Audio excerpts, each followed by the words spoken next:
ndagira ngo rero n'ubundi duhe umubyeyi wacu umushumba komeza karibu. Haleluya, haleluya. Ndagira ngo tubanze dushimire korali Ingabire kubw'iki giterane cyiza, kandi twongera kwibutsa ko intego y'itorero rya ADEPR ya mbere ni uguhindura ubuzima bw'abantu mu buryo bwuzuye, rero ariko hifashishijwe ubutumwa bwiza bwa Yesu Kristo. Niyo mpamvu ibyo dukora byose twebwe tubinyuza no mu ijambo ry'Imana. Tukaba rero tubashimiye, ndagira ngo muneze amashyi tubashimire. Imana ibaho umugisha.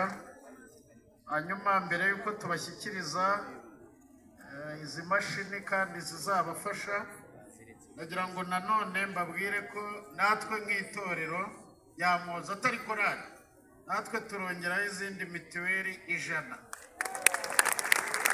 Hanyuma uyu munsi turatura n'ituro ryo gushyigikira iki gikorwa cyiza Ingabire yatangiye.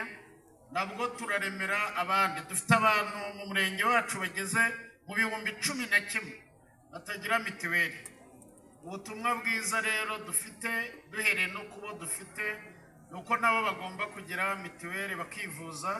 Ubwo rero naryo iri buze kuvamo, turaza kubabwira kode abadafite umupatina nawe twagize muri iki giterane kandi bikagenda neza. Ibi ngibi nabyo nivuga butumwa by'ibikorwa, kandi murabona ko abo twafashe ntabwo ari abapanikote bacu, ahubwo ni abantu bose nabo tuzaha mituweli, tuzabwiriza ubutumwa n'abandi bantu batari abapanikote gusa. Imana ibahe umugisha.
Ndagira ngo rero uyu mwanya ndumva hari amafoto ahagije, nta mpamvu ya menshi, arahagije.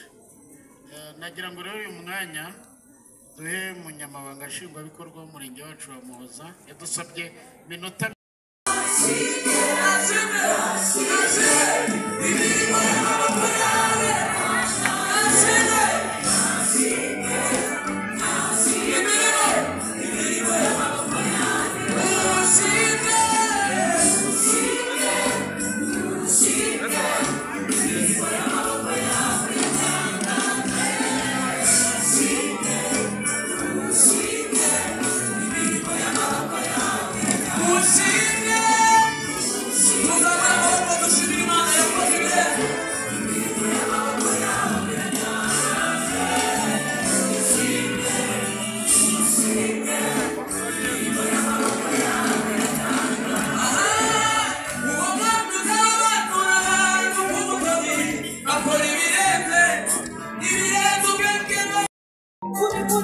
hose twarakubonye turi kugenda mu modoka twarakugenderana turakubona n'ukuri tubona imirimo yawe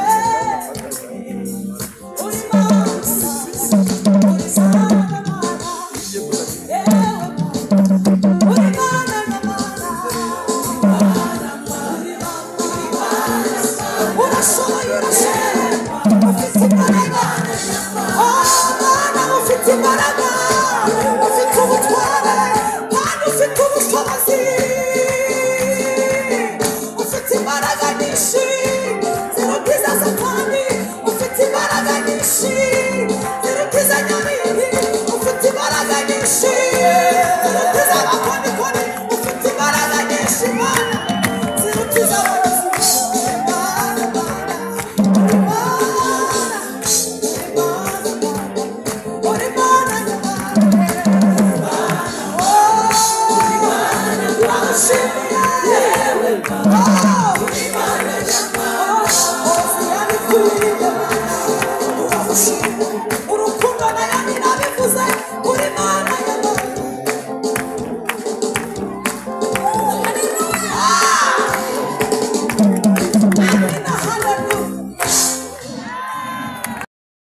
tuza mu giterane tukaba tugihumeka umwuka w'abazima reka tuyihe icyubahiro amen amen.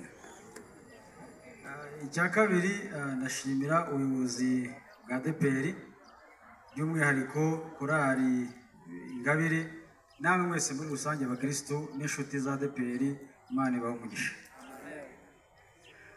Ni ukuvuga ngo rero nk'uko nahoze mbabwira ko ari njyewe uhagarariye abayobozi bayobora umurenge wa Muhoza ko si njyewe ubayobora ikimenyimenyi ni abafatanyabikorwa mu rusengero n'itorero rya ADEPR uyu munsi rishyigikiye cyangwa se rifashije abaturage bacu.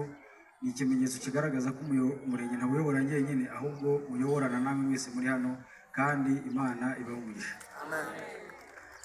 Tujya dukunda kubibwira abantu ko ibyacu ntabwo ari ibyo twasize mu rugo, ibyacu ntabwo ari amazu dutunze, ibyacu ntabwo ari imirima dufite cyangwa se izindi bizinesi dufite kuko ntabwo zituzi, ahubwo ibyacu ni ibyo dufashisha abantu guhindura ubuzima bwabo, ni nabyo tuzasiga ku isi.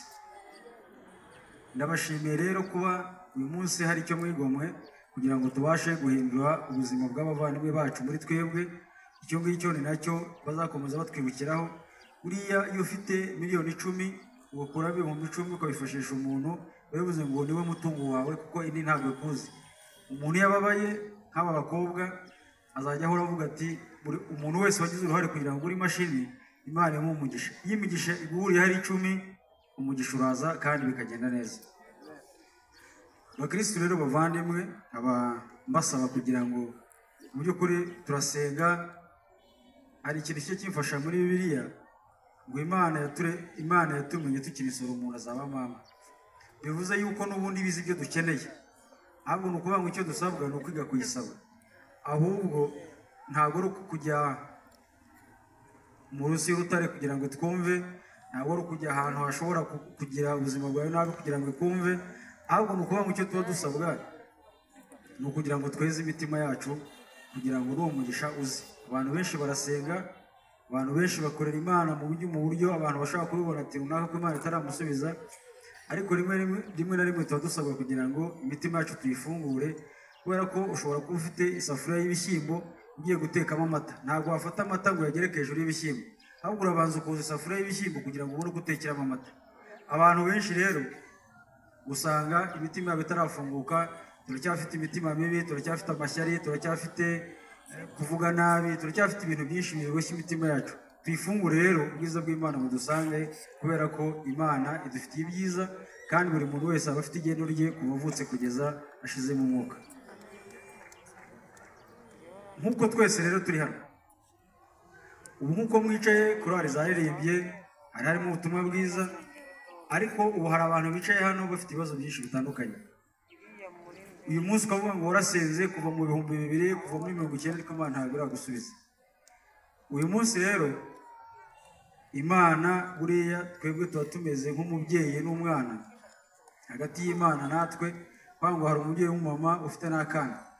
uriya ufite akana katariga kunywa neza amata katariga kwihoreza ni ukuvuga ngo umumama icyo akora afata amata iyo agiye guhereza akana cyangwa se agahinja arabaza akanywa akumva iyo yumvishe acyotsa arongera agasubiza inyuma ubwo akana iyo gashonje gatangira gusakuza kakarira nyina akongera agashyira ku munwa akongera agahoza mpaka amata ahoze yakumva ahoze agahereza umwana akanywa. Ubwo bivuze rero ko Imana rimwe na rimwe hari imigisha igiye kutuzaho ariko twajya kuyisingira kubera ko ibura itadukwiriye kongera ikayisubiza inyuma. Ubwo rero iyo duhoreje iragutomera. Niyo mpamvu rero nubona hari byiza bigakomera mu mwanya w'intoki. Uyu munsi nubona wari ugiye kubona akazi ukabona kaguciye mu mwanya w'intoki, uyu munsi nubona wari ugiye kubona ikintu nawe ukabona ntabwo kiraza neza, iyo umenya ko Imana ikirimo kugihoza isaha n'isaha izakiguha kandi ngo rero icyo bisabwa ni uko icya mbere tugomba kwigomwa mu buzima busanzwe birahari, ariko na Bibiliya irabivuga neza iyo tugiye mu Itangiriro 12 aho Imana ituma Aburahamu n'uburyo yamuvuye ko agomba kwigomwa ibintu byose kugira ngo izajye mu gihugu izamwereka. Kuko natwe rero kugira ngo tugire ibyo dusingira uko tugomba kugira ibyo twegamo, ariko nanone tukaba dufite inshingano zo guhindura bagenzi bacu ntitubacire imanza nk'uko Bibiliya bivuga mu Baroma 14 aho tutagomba gucira imanza bagenzi bacu, ahubwo havuga yuko n'abashidikanya ku byo bizana tugomba kubakira. Kuba umuntu ataje gusenga, kuba umuntu ataje mu giterane ntugomba kumucira urubanza, ahubwo ufite inshingano zo kumuhindura kugira ngo nawe amere nkawe, kandi ikizatuma amera nkawe ni imbuto umwerera. Imbuto umwerera nizo zatuma ahinduka akabasha kuba yaba umukozi w'Imana. Umukozi w'Imana zo kuza hano buri munsi abona kugira ngo werere imbuto aho utuye, abo mubana byose bikagenda neza. Aba nasoza rero bashimira mwese muri hano, kandi urukundo rw'Imana buriya nyina amaze kubona kenshi na kenshi abantu iyo turimo kuririmba buriya ibyuma nabyo hari ukuntu bitwongeramo ka morali, ariko iyo wicaye ubwawe ugashyira umutima ukavuga uti Imana rwose ibyanyu urabibona kandi urabizi, ahubwo ndakiteguye kubyakira, amina. Buriya iyo bivuganye umutima wa wundi ubyumva neza Imana irabisubiza, kandi dufite ingero nyinshi z'iby'Imana yakoze n'ubu ngubu iracyabikora kandi izahora ibikora, ntabwo ari ubu ngubu gusa n'iteka ryose. Murakoze rero, Imana ibahe umugisha.